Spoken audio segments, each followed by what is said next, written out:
नमस्कार दोस्तों, Indian news में आप सभी का स्वागत है। तो दोस्तों, अब सऊदी अरब ने बरपाया है हूतियों पर कहर और किस प्रकार से रातों रात अपने फाइटर जेटों को भेजकर हूतियों के गढ़ पर कर डाली है एयर स्ट्राइक। इसके अलावा भारतीयों का बदला किस प्रकार से सऊदी अरब ने लिया है, इस वीडियो के माध्यम से जानेंगे। तो चलिए वीडियो को स्टार्ट करते हैं। तो दोस्तों, आजकल यमन के हूती विद्रोहियों का उपद्रव बहुत ज्यादा बढ़ गया है। ये दूसरे देशों पर तो हमला करते ही हैं, साथ ही उनके व्यापारिक जहाजों पर भी कब्जा कर लेते हैं। और दोस्तों, इसी में भारतीय नागरिक भी हूती विद्रोहियों के कब्जे में हैं, जिनको छुड़ाने के लिए भारत संयुक्त राष्ट्र में प्रयास कर रहा है। परंतु दोस्तों, इसी बीच हूती विद्रोहियों के द्वारा यूएई और सऊदी अरब में काम कर रहे भारतीयों और अन्य नागरिकों के ऊपर भीषण हमले किए गए, जिनमें उनको जान माल का काफी नुकसान उठाना पड़ा। इसके पश्चात भारत का मित्र यूएई सबसे पहले एक्शन में आया और रातों रात यमन के अंदर अपने फाइटर जेट भेजकर हूती विद्रोहियों के डायरेक्ट कमांडर को ठोक डाला। और दोस्तों, अब इसके पश्चात भारत का परम मित्र सऊदी अरब कैसे पीछे रह सकता है,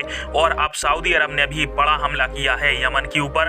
दरअसल दोस्तों, गुरुवार की बीती देर रात में सऊदी अरब के फाइटर जेट अचानक यमन में घुस गए और यहाँ पर हुदैदा नाम का एक बंदरगाह पड़ता है, जो कि हूती विद्रोहियों का एक गढ़ माना जाता है। और यहीं से हूती विद्रोही पूरे यमन, सऊदी अरब और यहाँ तक कि यूएई में अपना गोरख धंधा चलाते हैं। और दोस्तों, यहीं पर जाकर सऊदी अरब के फाइटर जेटों ने ताबड़तोड़ हमला बोला है, जिसमें कई सारे हूती विद्रोही मारे गए हैं। इसके अलावा ये हमला इतना भीषण था कि सुबह तक आग की लपटें जलती रहीं। और इसके बाद में ऐसी खबरें निकल के सामने आई हैं कि इस जोरदार हमले के कारण यमन के अंदर कई घंटों तक इंटरनेट सेवा भी बाधित रही। और इसके पश्चात फिर सऊदी अरब ने भारी खुलासा किया कि हमने ही जाकर यमन के हुदैदा नाम के बंदरगाह को टारगेट बनाया है, और यहाँ पर जो हूती विद्रोहियों के कैंप थे, जो कि यहाँ पर अपना गढ़ बनाकर बैठे हुए थे, उनको डिस्ट्रॉय कर दिया है। और दोस्तों, इसमें कम से कम 100 से 150 की संख्या में हूती विद्रोहियों के मारे जाने की खबर निकल के सामने आ रही है। इसके अलावा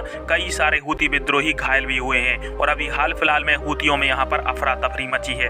तो दोस्तों, एक बार फिर से यूएई के बाद अब भारत के मित्र सऊदी अरब ने भारत के ऊपर हुए हमले का बहुत भीषण तरीके से बदला लिया है और हूतियों को अच्छा सबक सिखाया है। बाकी आप सभी की इस टॉपिक पर क्या राय है, और क्या भारत सरकार को भी अपने नागरिकों को बचाने के लिए हूतियों के खिलाफ कोई कड़ा कदम उठाना चाहिए या नहीं? कमेंट बॉक्स में अपनी राय बता दीजिएगा। वीडियो देखने के लिए धन्यवाद। जय हिंद, जय भारत।